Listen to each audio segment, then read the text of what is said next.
پښتنو مشرانو ته وایم تاسو چې کوم خیانت کړی دی د خپل اولادونو سره د خپل خاورې سره د خپل قام ولس سره په هغې باندې باید چې کوم ژوندي هغوی نور خوب ونه کړي چې مازې ژبه یې خوځېږي باید هغوی ته خپل حالات خپل حقیقت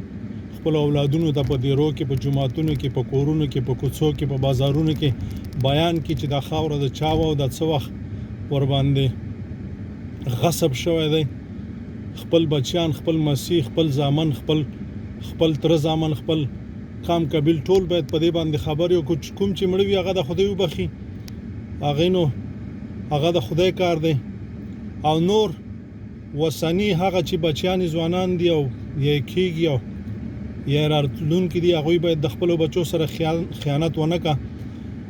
تاسو په دې باندې ډېر ښه پوهېږئ چې موږ په پښتونخوا کې یا په ټول په پنجاب کې او په ځینو کې په صوبه سند او په دې ځینو کې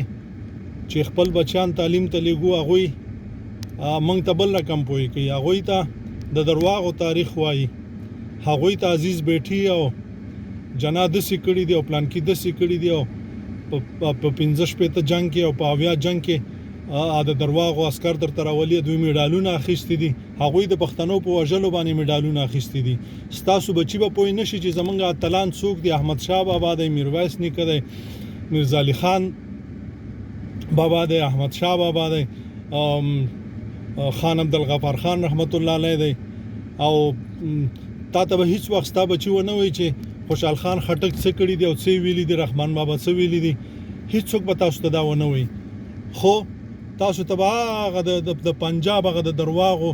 چې پښتانه وژلي او د پښتنو په سر باندې میډالونه اخیستي تاسو خیبر ته تللی یاستئ د خیبر طرف ته چې تاسو لاړ شئ په ارض کې لیکلي دي چې د پنجاب یعنی دا د پښتنو په سر باندې دوی میډالونه اخیستي دي او مشهور شوي دي او تاسو بچیانو ته مشهور کوي نور د خپلو بچیانو سره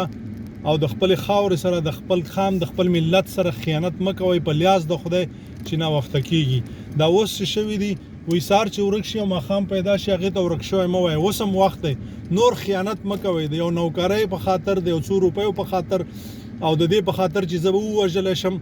خو په هیر مو نشي چې هغه ورځ راتلونکې ده او بیا به د همدې قام په منځ کې ولاړ یاستئ ډېر شرمنده او سترګې به مو ټیټې نیولي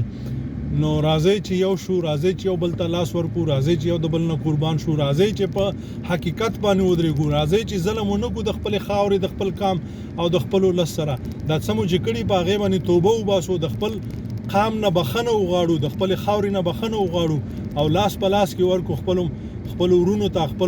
خپلو هغو اتلانو ته چې هغه واقعا په خاورې باندې قرباني ورکوي نه د پنجاب دپاره او نه د برطانیا دپاره او نه د کفر دپاره چې د خپل ځان د خپل اسلام د خپل کورنۍ د خپل خاورې دپاره قرباني ورکوي هغوی سره لاس په لاس کې ورکو او د نن نه بعد د هغوی سره ودرېږو الله مو ښاد و آباد لره ژوندي اوسئ السلام علیکم ورحمت الله